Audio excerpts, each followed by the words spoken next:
So in the previous video, we set the scene really by talking about the prevailing market conditions, what are the things that are driving businesses to move to an agile approach and embrace DevOps, and what are the advantages of moving to that. We see a lot of success, but equally for companies that decide to stick with the traditional way of things, what's the downside? And so in this video, we're going to talk about the first step is our database change management.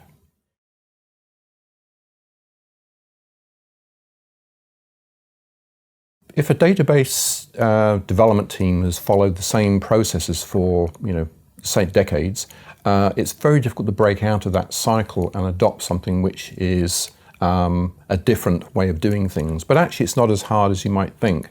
We're not really fundamentally changing the way that a database developer works. We're simply taking some of the aspects which actually may be quite laborious to do, things like code reviews and testing, and figure out a way in which we can simplify the process of doing those things and getting to a point where they become repeatable. And if they become repeatable, that means that they can be automated.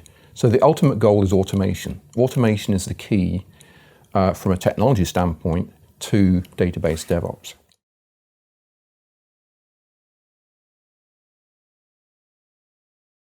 Some of the main challenges of bringing these traditional database processes into a DevOps type of process is, number one, some of those processes might not be happening at all. A good example actually is testing.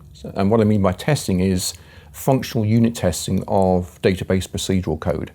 A lot of organizations are invested in database procedural code. It's been there for many, many years. The reason that companies don't want to change because that's a significant investment and they don't want to have to go through the pain of defining everything, all of their business logic inside the application. That's a lot of extra work to do. So they've decided that they're going to keep all of that procedural code, but in a lot of companies it's never been tested, or at least not tested properly.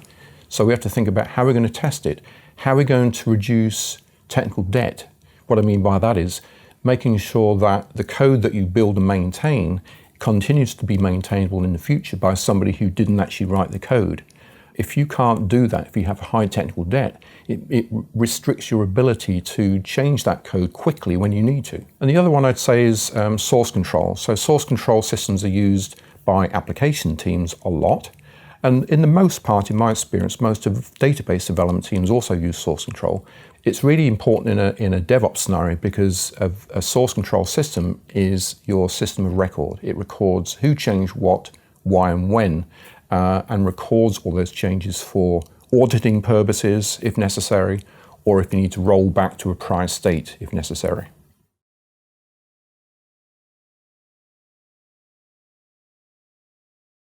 Not managing database development means that it's going to be very difficult to move forward with an automated process. And if we can't automate some of those processes, then that's going to make it very difficult to reduce the time it takes to deploy changes into production, and therefore it's going to reduce the likelihood that the business will see added value as quickly as they would like to see it. So one good example would be, one company that I worked with tried to reduce their release cycles on their database side from 8 weeks down to 2 weeks. That's what their business was asking them to do. And that's what forced them into thinking about how are they going to start how they're going to start embracing that. They were using version control, as I mentioned, source control systems. They had no tests, no functional tests for any of their procedural code, and they didn't really have any objective, repeatable standards. So that really was the first step in the journey for them.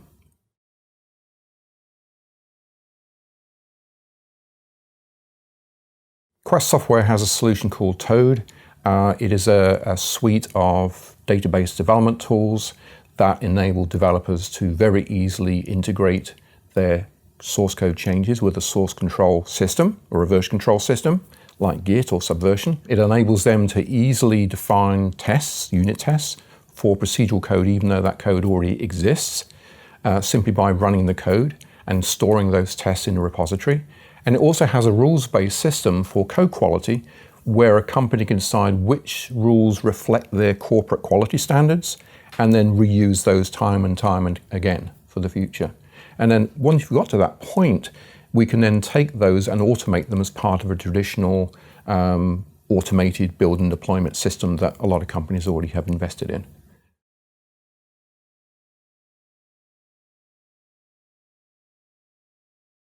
Moving from a traditional approach to an automated approach requires, first of all, making sure that you have your database development teams have access to a source control system. A lot of organizations already have them, and like I said, most database development teams already use a source control system. So that's the first thing, because then you've got the ability then to capture changes and store a history of all those changes moving forward.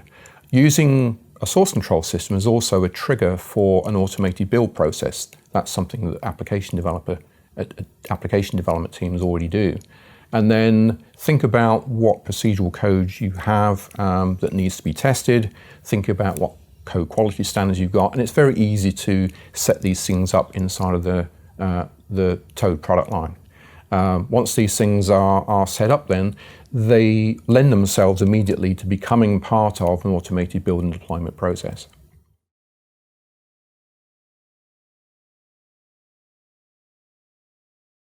So if I was to list the do's, I would say start small. So don't bite off more than you can chew. Start on a project. A lot of customers that we work with start off with a pilot project because they want to do a proof of concept. They want a proof of concept basically proves the concept of what it is you're moving to, the change that you're thinking of implementing.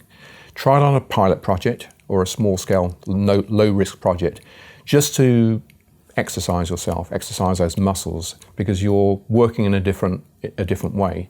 Once you've got some success with that, then you can start to scale up and expand out into other projects. In the next video, we're going to move on and talk about how do we monitor these changes. And the reason monitoring changes is important is because now we're going to be moving these changes faster, hopefully. It means that our production database is going to be being hit with changes more frequently than before. Now that's fine, but the likelihood of something going wrong increases quite high unless you're mitigating the risks of any changes before you actually deploy into a production environment.